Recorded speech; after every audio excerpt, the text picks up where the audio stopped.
Hello, everybody. Welcome to Wednesday. It is officially December, and we are going to take a nice deep breath today and have a catch up and reflection day. So, today we are still working in our unit on orientation in space and time. And we're again asking the same question as yesterday.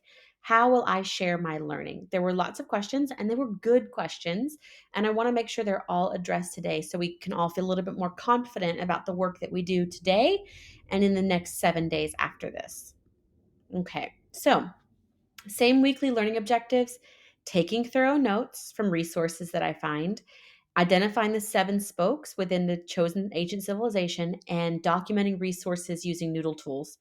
And then this identification of the seven spokes is kind of within that visual now. So, yes, you are continuing your notes, but you're now applying that to some sort of visual presentation for an audience. Okay. So today I'm going to review Noodle Tools once more with you. I'm going to review the visual that we discussed, and I'm going to go over a lot of the questions from Tuesday.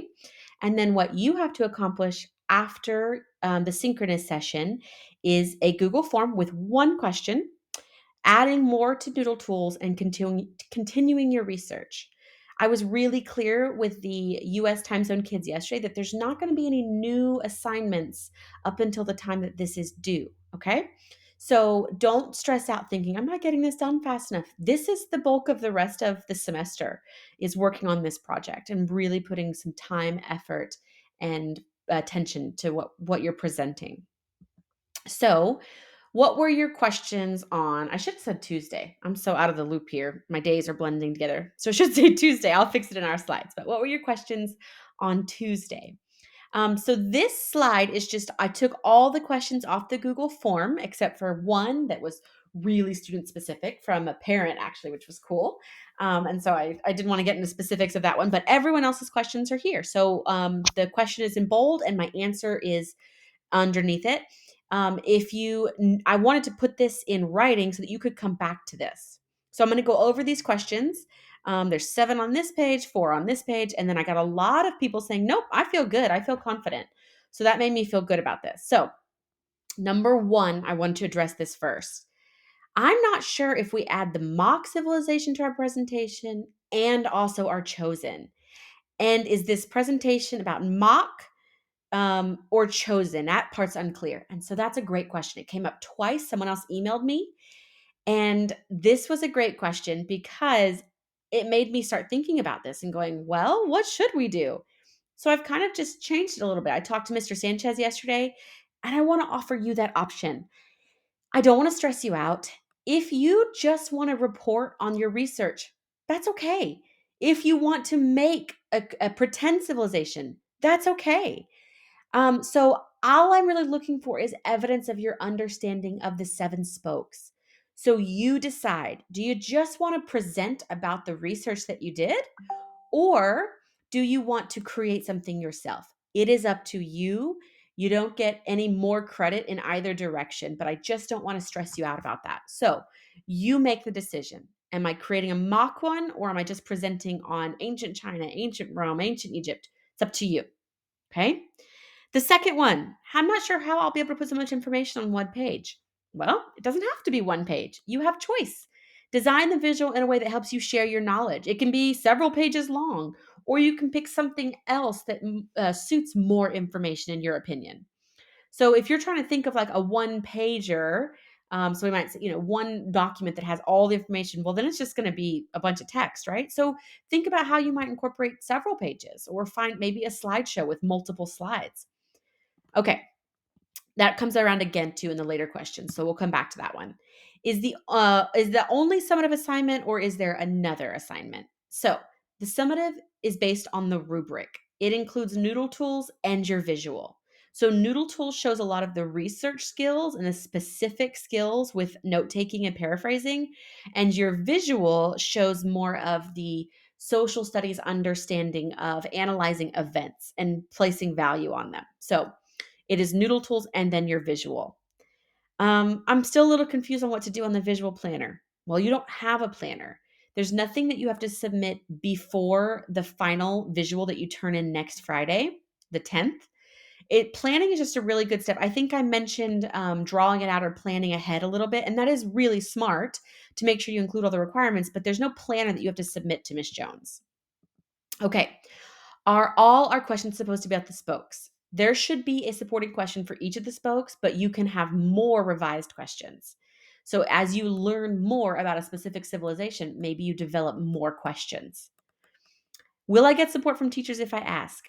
Of course, but be smart about how you get the feedback. I am getting close to 60 emails when I wake up in the morning between the different time zones.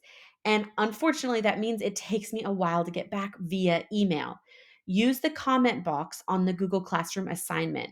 Come to the synchronous meetings and ask. Email all the teachers to get a quicker response.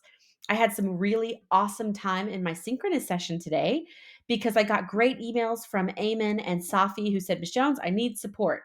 And I was able to say, okay, hang around for a few more minutes and then help them. And it just saved all of us so much time. And they just needed a little bit of guidance. It wasn't something that they were doing their work, they were really on top of it. They just need some clarification. So there's smart ways to get feedback and support, and email is not always the best way. So take advantage of what's out there, putting small comments on Google Classroom, because then even your classmates can respond to that. And I will go over that tomorrow again if you're unsure of how to do that. Should I use one slide for each question? This person said, I'm doing a slideshow. Sure, if that works, great, do it. It's up to you. Do I have to use my voice? Not at this point, but be extra careful to make sure you have all your evidence for all parts of the rubric. What day do we turn it in? December 10th. How will we present this? So that's a great question.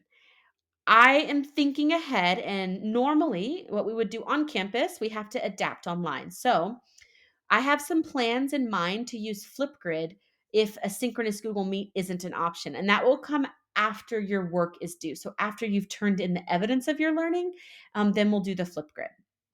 So how could we include every detail in one paper? Um, can we take one paper for each question? The wording here is a little bit off. I'm not 100% sure that's what they mean, but yes, it doesn't have to be one paper. When we say that you can use a Google Doc, that can be multiple sheets long if that's what you chose to use. So just make changes as you need to in your work. So whatever you need to do to make it work to show all of your evidence. Okay. Those are the questions from Tuesday. I actually really liked using the uh, Google form to get questions. And I loved that I even had a parent jump in there. And I thought that was really helpful to help give them some guidance. It was even nice to see, I know Leah submitted, she said, no, I understand everything. It's been really clear and I appreciate it. Just to have that like answer where someone says, I've got this, Miss Jones, makes me feel better when we're not able to talk face to face with everyone. So I'm going to keep doing this. So Wednesday's questions, use this form to share questions you have about today's discussion, the summative work, or the rubric. What questions do you need clarification on? If you feel confident and have no questions, share that so that teachers are aware. So click on the link on the Google Classroom assignment and answer your question here. That was really helpful for me today to be able to look back at all these questions you guys come up with, which were great questions. Okay, so your checklist, continue researching, add all your resources to Noodle Tools, keep adding as you find more, add all your jot notes and ideas to cards and Noodle Tools, and work on your visual. If you count today, Wednesday, this is the 8th day. So once you're done today, you'll have 7 more days to work. So please be aware of your time limits. I don't want you to stress out at the end. I'm trying not to stress you out now, but also trying to give you enough warning so that it doesn't come back and mess you up next week when you're thinking, oh my gosh, I just don't have time for this. Eamon was really honest yesterday when he said, I'm a little bit anxious, Miss Jones, because I'm not done researching. So I said, by all means, keep researching, but have that visual in your mind that you have to get that done in the next 7 school days. Okay. So go ahead and get started for today.